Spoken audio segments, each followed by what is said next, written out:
Évidemment, on peut se poser la question, chez nous, en France, sommes-nous en sécurité sur nos routes et sur nos ponts? Bonsoir Olivier Samin. Bonsoir Adrien. Un audit a pointé très récemment le mauvais état des infrastructures. Oui, un audit réalisé à la demande du gouvernement français par 2 bureaux d'études suisses. Audit qui porte sur le réseau routier national. Autrement dit, les routes et les ponts entretenus en direct par l'État, ce qui exclut donc les autoroutes et les routes entretenues par les départements.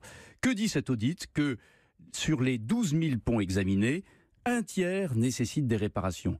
La plupart du temps, des petites réparations pour prévenir l'apparition de dégradations importantes, mais dans 7% des cas, les dommages, disent les auteurs, sont plus sérieux et présentent à terme un risque d'effondrement. La France, on vient de le voir, n'est donc pas un pays modèle en matière d'entretien de ses ouvrages d'art. Et non, si nous dépensons plus que nos voisins d'Europe du Sud pour la rénovation de nos routes et de nos ponts, plus notamment que l'Italie, nous avons encore du chemin à faire pour atteindre le niveau de l'Europe du Nord. En France, c'est une moyenne.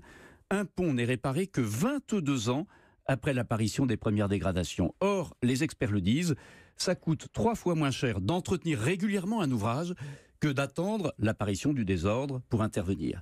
Conclusion du rapport, si d'ici à 2022, l'État s'en tient à son effort actuel pour entretenir le réseau, il lui faudra ensuite investir 1,3 milliard d'euros par an pendant les 15 années suivantes pour revenir à l'état actuel. Merci Olivier Samin du service économie d'Europe.